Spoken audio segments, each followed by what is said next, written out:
Now, I'm going to raise a debate, not that I want to. Kieffer Moore. Now, I know where I stand on this, and that is I think we should just leave him be, to be honest.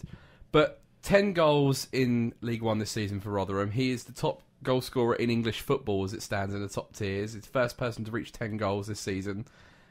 Now, is it worth a recall? What do you guys think? Because I personally think we should leave him alone and try and con as much money as we can as possible from Rotherham. Where do you lot stand on this? I'm of that exact same belief. And it looks like Aaron Drinnan is going to be coming in. I'm sure he's not going to be frustrating to the first team picture, but it sounds like he could be a handful up front and a quality player.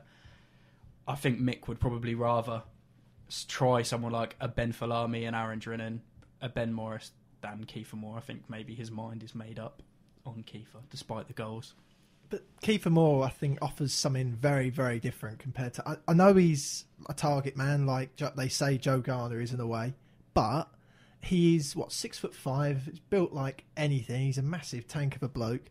Why wouldn't you just use him as something completely different to just change a game? You know, Waghorn's not massive and neither is McGoldrick. 6'5" comes on, 75 minutes played, you know, just get the ball into the box, lump it long like Mick loves to do. He could get a few goals for us, you know. I don't see the reason why we shouldn't recall him, but we have got the options just in case. So the only trouble is with him is, yes, you mentioned the size aspect from him, but he can't head a ball. Like I've never seen a player so big, so bad in the air. Yeah. Like, it's embarrassing. I used to watch him last season. I think he doesn't jump almost. The ball goes up to him, and then Garner wins more than he did in those few matches that he played for us last season. I don't know what it is, whether he's a bit of a kind of poor man's Peter Crouch in the sense that he's actually a bit better with his feet than people give him credit for because of his height. Temptation is to lump it up there. I'm not entirely sure how Rotherham have been using him to get such, effects from him.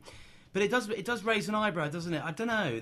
You just wonder if things are going kind of as they are when we hit January, whether the temptation might be there, because we all know Mick does like a big physical presence, and he might have been watching with a keen eye what he's doing at Rotherham. So I wouldn't completely rule it out from happening, but I'm probably falling on the same side of the fence as you, and I think, let's look elsewhere, because we've actually got quite a few strikers now at the club, even without Kieffer coming back. The more goals he scores, the more money we could potentially get for him. Kez, where do you stand on Kieffer Moore? I thought he was, last season, one of the worst strikers I've seen in Ipswich Town shirt, to be honest. Him and Frank Noble actually would make quite a good... Stern John's got to be in that conversation as well, I think. Yeah, no, I think cash in where we can, because anything would be a steal. I honestly don't think is good enough for the Championship. I mean, how much do we pay for him? £20,000 was it? It was quite a low fee. So actually, the return on him could be very, very profitable. But it's just a case of whether or not you really want him in your starting 11, really, isn't it? No, that's very, very true.